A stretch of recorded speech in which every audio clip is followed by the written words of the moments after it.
Right now in this moment, there's a war happening. But it's not out there in the world, it's happening between your ears. Because the truth is, success doesn't start with talent. It doesn't start with money. It starts with a shift, a mental shift. One decision, one breakthrough, one moment where you say enough is enough. I'm taking control of my life. That's the shift. And if you don't make it, nothing else will matter. You become what you believe. Let that sink in, not as a quote, not as a motivational phrase, but as a universal law. Every result you've created in your life, whether it's in your health, your relationships, your income, your confidence, it all begins with a belief. Not just the ones you're aware of, but the silent ones running in the background. The ones that whisper when you fail. The ones that scream when you're about to step outside your comfort zone. The ones that keep you small, safe, and stuck. What you believe about yourself, about the world, about what's possible. These aren't just thoughts. They're instructions to your nervous system. They're the code that runs your life.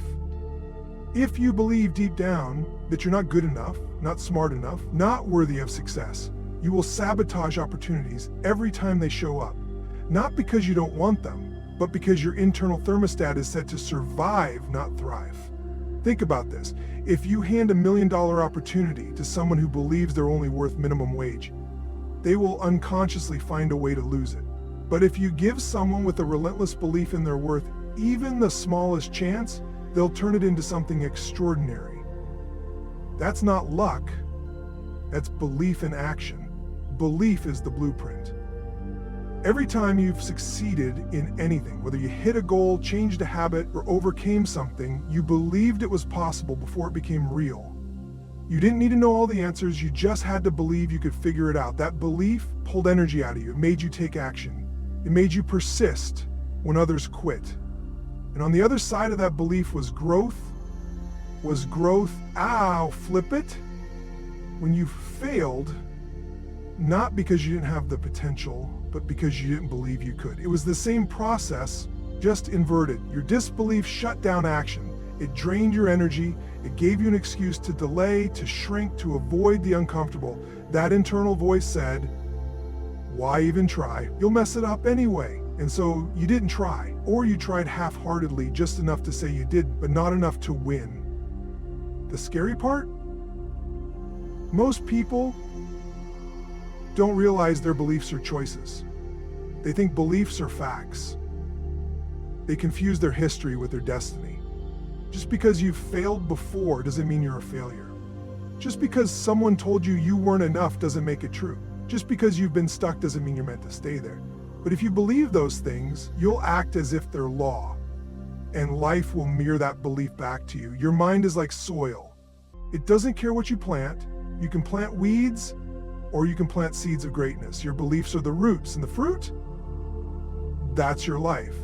So if you don't like the fruit you're picking, change the roots you're growing from. Because the belief that you are capable, that you are resourceful, that you are powerful, when it becomes more than a surface level affirmation, when it becomes part of your identity, it changes everything.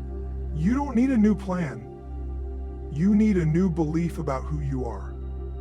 Because when you see yourself as a creator, as a leader, as someone who deserves more, your actions shift. You stand taller, you speak with certainty, you start moving like the person you're meant to be. And it's not because the world gave you permission, it's because you finally gave yourself permission. Most people think they need confidence to take action, but the truth is, you need to take action to build confidence. And action only happens when belief is stronger than fear. When you believe in the outcome more than you believe in the obstacle. When your vision becomes louder than your limitations. That's when you move, that's when you leap, that's when momentum builds and everything starts to change. Shift from victim to owner.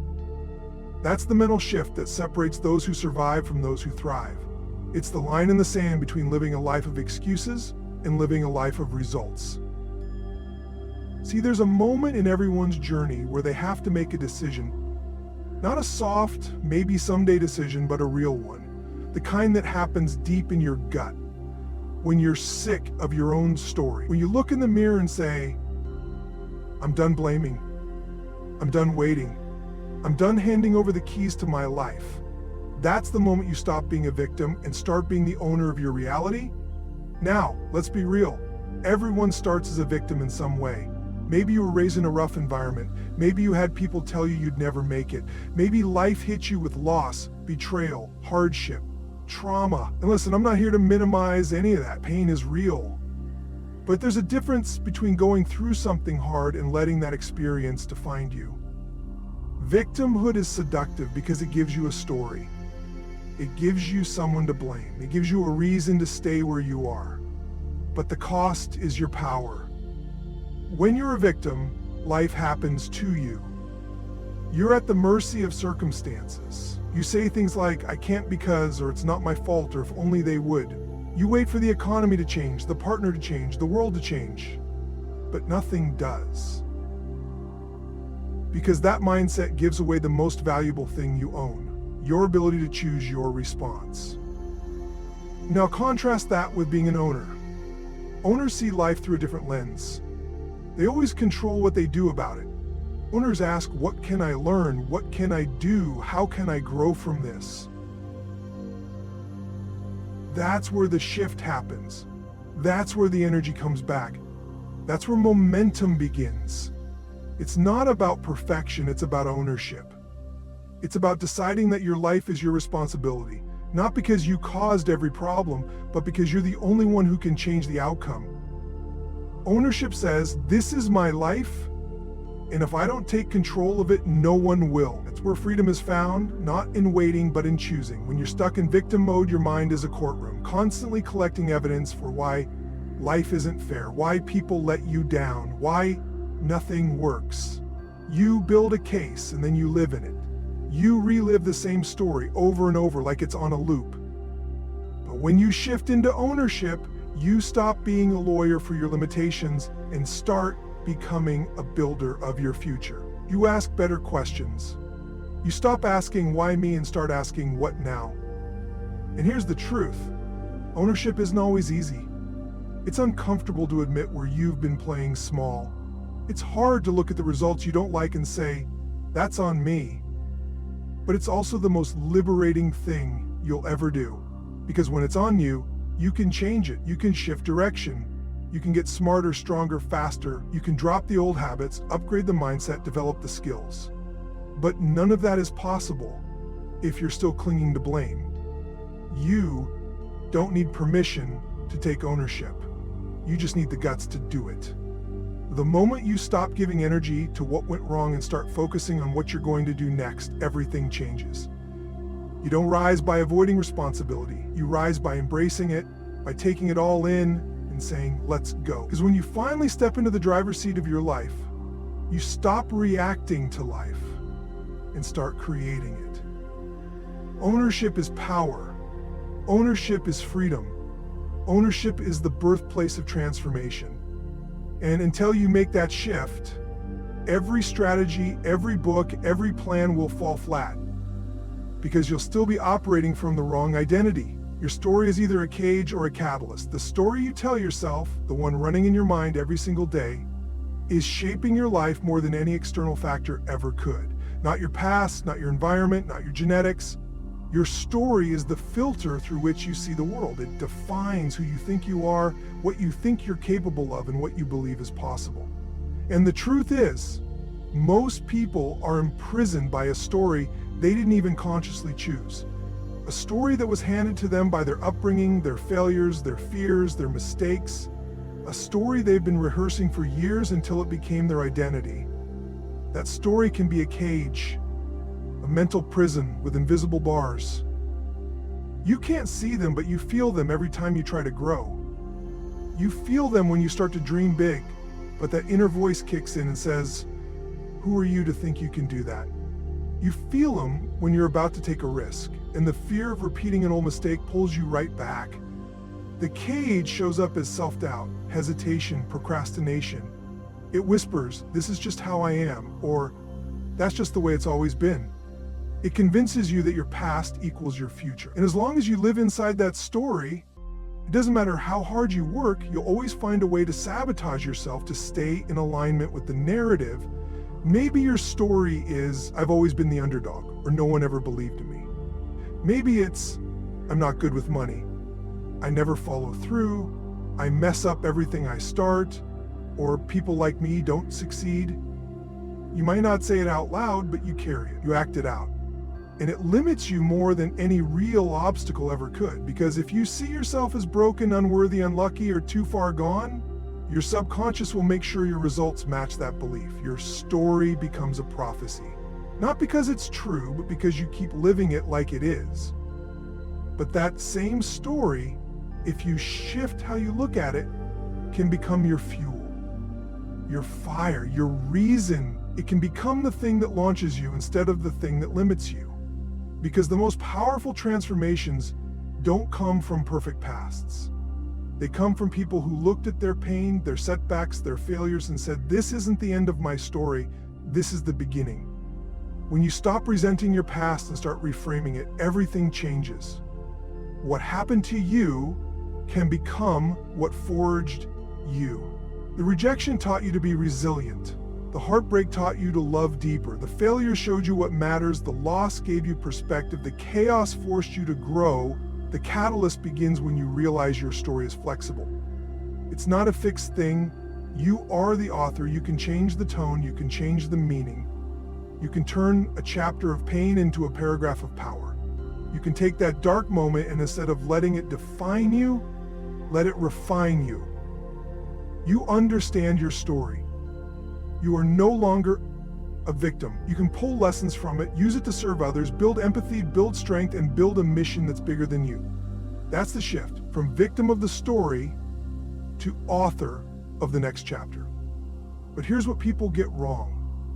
They think the story has to be erased. They try to forget, deny, bury the past. That's not power. Power comes from owning the story, looking it straight in the face and saying, yeah, that happened, and here's who I became because of it. That's when the cage begins to break. That's when your voice gets louder than your fear. That's when you walk differently, talk differently, move differently, because you're no longer trying to escape your story, you're using it. It becomes your reason why, your leverage, your edge. It becomes the fuel that drives your purpose, the message behind your mission, the proof that you've been through the fire and you came out forged, not broken. Turn obstacles into fuel. That's not just a motivational slogan, it's a way of life, a mindset, a weapon. Because here's the truth. Obstacles are guaranteed. Struggle is part of the game. Pain is inevitable. But suffering, that's a choice. What separates those who rise from those who fold is not what they go through, it's what they do with what they go through. It's how they frame the adversity. It's whether they use it as a wall to stop or a platform to launch. The ones who really win, don't pray for an easy road. They use the hard one to get stronger. Every obstacle you've faced has been offering you something, a lesson, a new muscle, a deeper level of grit, discipline, or perspective. But most people miss that because they're too busy resenting the challenge instead of receiving the gift in it. They get caught up in the emotion of the moment. They focus on the pain, not the potential. They ask, why is this happening to me? Instead of asking, how can I use this? That shift in the question, that's where the power lives. See, the obstacle isn't the end of the road. It's the beginning of transformation. It's the weight you've got to lift to get stronger. It's the pressure that creates the diamond. You don't become unshakable by reading about success. You become unshakable by walking through the fire and realizing you're still standing. And not just standing, rising. That moment you realize the obstacle didn't break you, it built you. It carved something deeper into you. It introduced you to a version of yourself you wouldn't have met if everything had gone according to plan, but only if you choose to respond that way. That's the difference. Some people hit a wall and quit, others hit the same wall and say, all right, let's find a way over, under, around, or straight through. They don't let the obstacle dictate the outcome. They decide that whatever shows up in front of them is going to serve them, it's going to feed their growth, it's going to test their hunger, It's going to refine their commitment. They get fired up when things get hard because they know that's where most people give up. And that's where they gain the edge. And let's be clear, this isn't about being delusional or pretending everything is positive. It's about harnessing reality and bending it to your advantage.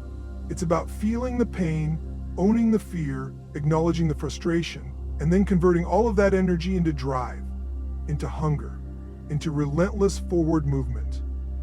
You want power? Then take the thing that was meant to break you and build something out of it. You want fire? Then stop running from the pain and let it light you up. Obstacles don't block the path. They are the path. They're the proving ground. They're the space where you find out what you're really made of. Because success isn't built in the moments when everything's going right.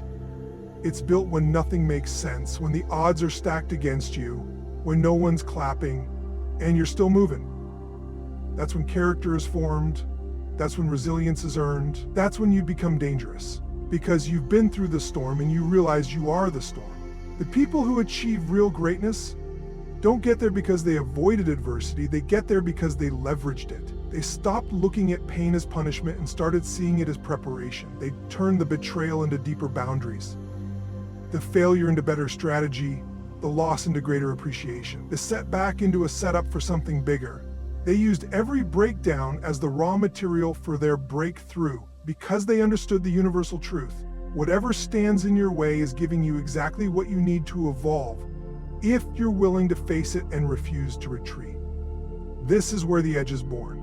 Right here, in the moment where most people fold, you decide to dig deeper, to lean in, to channel everything the obstacle brought, anger, frustration, doubt, fear, and transmute it into forward motion. That's fuel, pure, powerful fuel. And the best part? Once you learn how to do it, there's no situation in life that can stop you. Because you no longer fear the obstacle, you feed off it. Raise your standards forever. That is the foundational shift that flips the switch from mediocre to unstoppable. Most people don't fail because they lack talent, drive, or opportunity. They fail because they tolerate too much. They've settled. They've made peace with a version of life that's far below what they're capable of. And it's not because they wanted to, it's because their standards allowed it. Your standards are the invisible lines that determine everything. What you accept, what you expect, what you allow from yourself and others. Your results in any area, your health, your finances, your relationships, are a reflection of what you've decided is acceptable. Nothing more, nothing less. The truth is, you don't get what you want, you get what you tolerate. You can want to be fit, but if you tolerate skipping workouts and eating like you don't care, you'll stay exactly where you are. You can want to build a successful business, but if you tolerate distraction, excuses, and half measures, you'll always wonder why you're stuck. Your current reality is not a mystery. It's a mirror, reflecting back the standards you've been living by. And if you want to change that reflection, you don't start with goals, you start with standards. You draw a line in the sand and say, this is who I am now. This is what I demand for myself. This is what I no longer accept, not just today, but for the rest of my life. See, a goal is something you hope to hit. A standard is something you refuse to live below. They are not the same. A goal says, it would be nice to make more money. A standard says, this is the minimum I will earn because anything less is not aligned with who I am. A goal says I should eat better. A standard says I fuel my body like a high performer because I am one. A goal is something people reach for. A standard is something they return to again and again, no matter what. When things get hard, most people lower their standards to match their situation. But the ones who rise, they do the opposite. They hold the standard even when everything around them says they should drop it. That's where the edge is. It's not in talent, it's in consistency. In raising the bar and refusing to lower it even when it's inconvenient. Even when no one is watching, especially when it would be easier to quit. You want to change your life? Raise your standard for what you allow in your life. Raise your standard for how you treat your body, how how you speak to yourself, how you show up when no one else shows up for you. Raise your standard for who you surround yourself with. You become who you hang around. If you spend time with people who make excuses, you'll start making excuses. If you spend time with people who hold a high standard, you'll either rise or get out. Energy is contagious, discipline is contagious, hunger is contagious, but so is mediocrity. The most successful people in the world are not superhuman. They just made a decision that most people never make. They raise their standard once, and then they raise it again. They didn't do it for a week. They didn't do it for a challenge. They did it for life. Because they understood that if you don't lock in the standard, you'll keep falling back into old patterns. The standard has to become your identity. It has to become who you are. Not something you try, something you live. You can always tell someone's standard by how they respond to adversity. Do they cave? Do they retreat? Or do they double down and say, this situation may be tough, but my standard doesn't change? That's when you separate the amateurs from the professionals. That's when the dreamers get outpaced by the doers. Most people want success when it's easy. But when it's painful, when it's frustrating, when it takes longer than they thought, that's when their real standard shows. If you're gonna lead, if you're gonna dominate in your life, you've gotta hardwire it in. I don't dip below this line. I don't live there anymore. I may not be where I wanna be yet, but I'll never go back to who I used to be. The standard is the floor, not the ceiling. It's the new normal. It's where everything begins, and once you raise it, everything around you starts to rise with it. Emotion is the ultimate power source. It's the fuel behind every action you take, every decision you make, every breakthrough you create. Most people think it's logic that runs the show. They believe it's discipline or strategy or planning that moves the needle, and sure, those things matter, but they're not what drive people to greatness. It's emotion. Raw, unfiltered, unapologetic emotion. That's what gets someone to keep going when logic says stop. That's what gets someone to rip up the old version of themselves and rebuild a stronger one from the ground up. Strategy might get you started, but emotion is what keeps the fire burning long after the plan gets hard. Look at any moment in your life where everything changed, not just a little, but completely.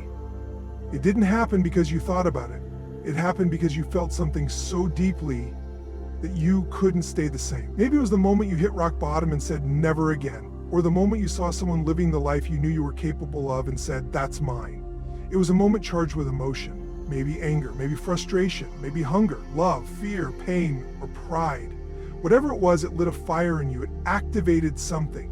And in that moment, you didn't just think about change, you decided. Because emotion is energy in motion. It's what gives life to your goals. Without it, goals are just words on a page, dead ideas. But when you attach emotion to them, they come alive. They start to pulse with urgency. They stop being a maybe someday and become a must. And when something becomes a must, everything shifts. Your standards rise, your actions sharpen, your identity evolves. You no longer hope, you demand. That's the kind of power emotion gives you when you harness it. But most people never learn to control their emotional energy. They get controlled by it. They let it happen to them instead of through them. They wake up and hope they feel good. They react to their environment. If things go well, they feel strong. If things go sideways, they fall apart. They're at the mercy of their emotions, like a leaf in the wind. And that's dangerous. Because emotion isn't going anywhere. It's not something you eliminate. It's something you master. When you learn to generate emotion on demand, to activate the emotional states that serve you, you become a force that can't be stopped. You can create certainty when there's doubt. You can find calm in the chaos. You can summon courage in the face of fear. That's not magic. That's training. That's conditioning. That's knowing how to move your body, control your breath, shift your focus, and fire up the language you use with yourself until it changes the way you feel. Because how you feel determines how you show up, and how you show up determines what you get. You can have all the skills in the world, but if you're not in the right emotional state, you won't use them. A confident person walks into the room and owns it. That same person, filled with doubt, shrinks. The difference isn't talent, it's emotional power. When you're fired up, you take action you would have talked yourself out of yesterday. When you're in a peak state, you find solutions instead of excuses. Emotion can push you past the edge of your limits, or it can chain you to them. The choice is yours. Think about the people who leave a mark on this world, the ones who ignite movements, shake up industries, rewrite what's possible. They don't operate from neutral. They're emotionally charged, not always positive, but always powerful. They've learned to tap into their pain and turn it into purpose. They've taken their passion and used it to fuel persistence. They've felt fear, but they never let it override their mission. They've mastered how to ride the wave of emotion instead of drowning in it. You want to shift your life? Don't wait for emotion, create it. Don't depend on motivation, generate it. Don't react, activate. You have the ability to choose how you feel, how you respond, how you move. And when you understand that, you no longer need willpower. You've got something stronger. You've got emotional momentum. That's what makes the impossible possible. That's what carries you through the dark days. That's what pulls the best out of you when nothing else will. Emotion, when directed, becomes a weapon. It becomes a fire that burns through fear, apathy, procrastination, and doubt. It becomes the inner power plant that keeps your purpose alive and your actions aligned. Decide with finality, not half-hearted. Not maybe, not I'll try. Decide like your life depends on it. Because in many ways it does. The quality of your life is shaped in the moments where you make a real decision. Not the kind you whisper under your breath, not the kind you backpedal on when it gets uncomfortable. A real decision is final. It's when you burn the boats, you close the back door, you eliminate the escape route. You say, this is who I am now, and there's no going back. That kind of decision doesn't just move the needle, it breaks the scale. It rewrites your identity in real time. People walk around every day thinking they've made decisions, when in reality, they've just expressed preferences. They say they want to change, but they leave the window cracked open just in case they want to slip back into their old path. They want results, but they haven't committed with the level of emotional intensity required to own those results. A decision with finality is a whole different game. It's when you raise your standard and make it non-negotiable. It's not something you hope for, it's something you become. Deciding with finality means you're done arguing with yourself. You stop renegotiating your dreams. You stop giving your fear the microphone. You stop showing up to your goals like a guest and start showing up like you own the place. You stop looking for signs, you become the sign. And in that moment, everything changes. Not because the outside world shifted, but because you did. The energy you walk with, the way you look at challenges, the way you talk to yourself, it all transforms. You're no longer operating from a place of if, you're operating from a place of when. Final decisions create clarity. They cut through the noise. You don't need a dozen backup plans. You don't need constant motivation. You just need that one internal moment where you cross the line and never look back. It could be the moment you decide your health is no longer up for debate, or that you're no longer settling in your relationships, or that your business will succeed no matter how long it takes or how hard it gets. That kind of decision releases power. It sends a message to your mind, to your body, to your soul. This is who I am, and I'm not available for anything less. People underestimate what one decision can do. They think they need 1,000 steps before they're ready to change. They don't. They need one solid, unbreakable decision. Because once you decide, truly decide, your actions align. You stop waiting to feel ready. You stop tiptoeing around commitment. You stop asking for permission. You start moving like it's already done. You start speaking with conviction. You stop entertaining distractions. Your energy shifts from, I hope it works, to watch me make it work. And that energy is magnetic. It pulls opportunities towards you. It influences the people around you. It transforms your environment because it came from a place of certainty. Decide with finality, and you kill the idea of quitting before it even breathes. You stop asking, what if it doesn't work? And you start asking, what's the next step to make it real? That shift eliminates hesitation, and hesitation is what kills most dreams. Not lack of talent, not lack of resources. It's the hesitation, the waiting, the wavering, the debating, the back and forth. It's death by indecision. But when you decide with finality, you give yourself permission to move, to act, to create momentum that can't be faked and won't be stopped. You stop living in potential and start living in performance. And let's be honest, part of you already knows what you need to do. The decision you've been avoiding, the conversation you need to have, the standard you need to raise, the old version of you that you need to bury. You don't need more time. You don't need more information. You need the courage to say, I'm done living below my power. I'm done circling this mountain. I've decided, and that's the end of it. That level of decision, it's not about hype. It's about alignment.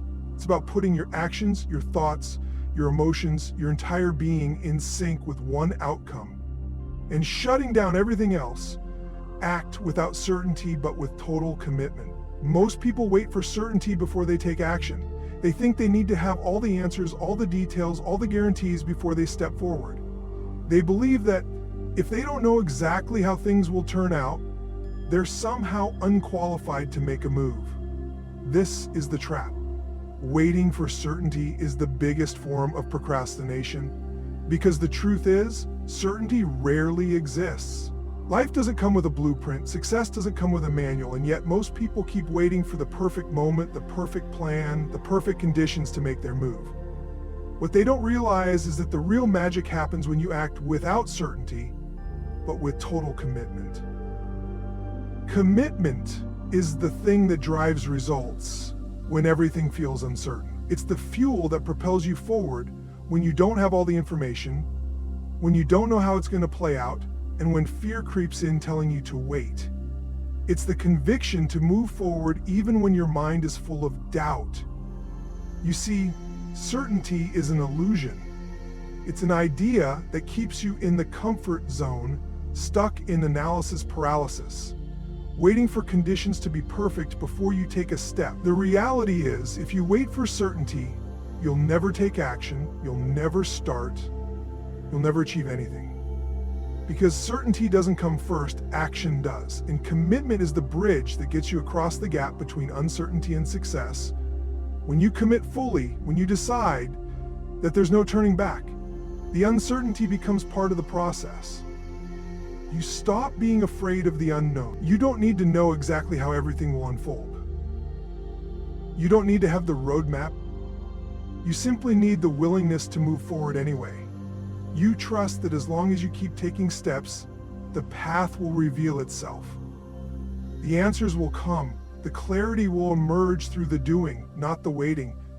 The commitment to the goal, to the mission, to the outcome, is what propels you forward. The commitment doesn't care if you feel ready. It doesn't care if things are clear. The only thing that matters is that you've decided and you're going to keep going until you succeed.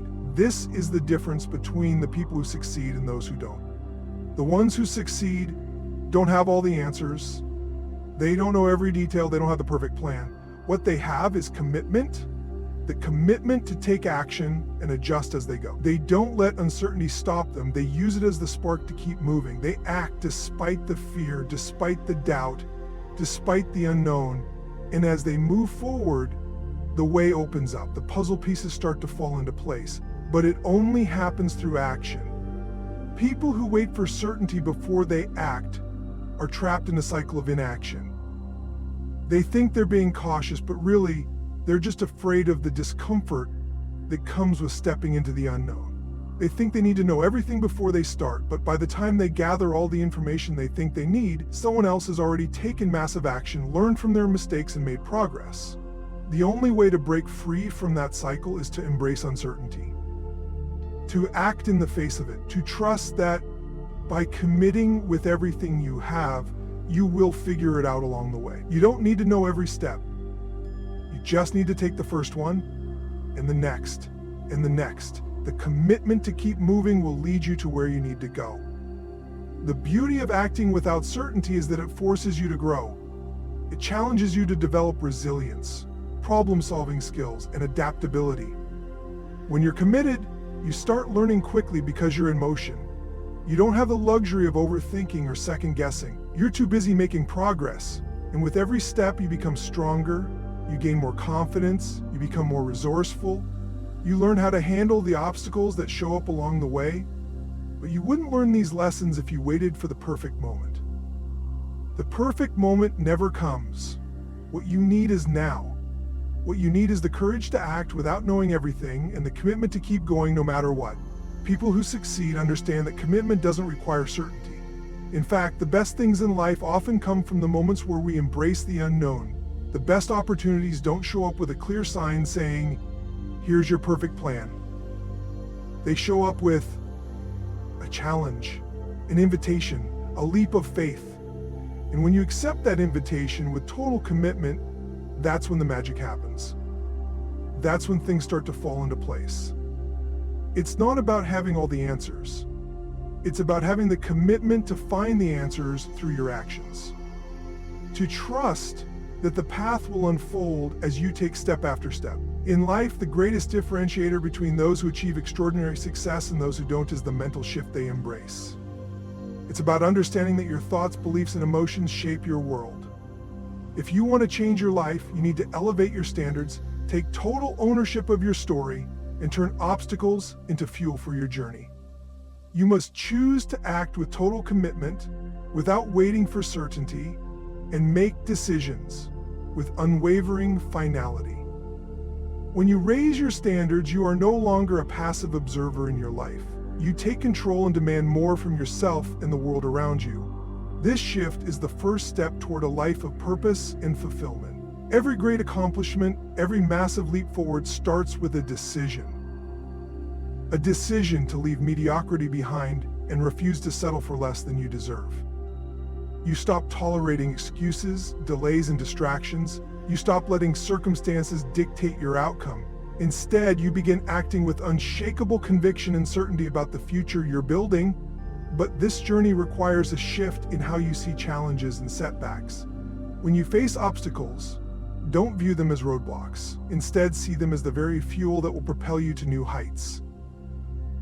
Challenges are not something to be avoided. They are opportunities for growth, for learning, and for pushing your limits. The strongest individuals are those who can find strength in adversity, who can see the potential for transformation in every difficulty. Every setback becomes a stepping stone, every failure a lesson, and every moment of fear an invitation to become stronger, more resilient, and more determined.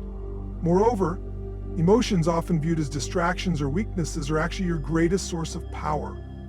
The energy behind your emotions is what drives you, what moves you from where you are to where you want to be. When you learn how to harness and direct your emotional energy, you unlock the potential to overcome anything. Passion, pain, excitement, frustration, they all carry powerful energy that can fuel you through any obstacle, so long as you can use it wisely. This emotional mastery is what differentiates those who achieve extraordinary things from those who just get by. It's about acting with intensity, with heart, with purpose, regardless of what the world throws at you. The final element in this journey is commitment. The most powerful decision you can make is to commit fully to your goals, to your vision, and to your growth.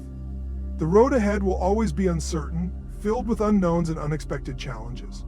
But when you act with total commitment, when you refuse to let doubt or fear control you, you create momentum that will carry you forward. The most successful people aren't necessarily the ones who have it all figured out. They are the ones who have decided without a doubt that they will succeed and that no obstacle or setback will stop them. Ultimately, the combination of all these shifts,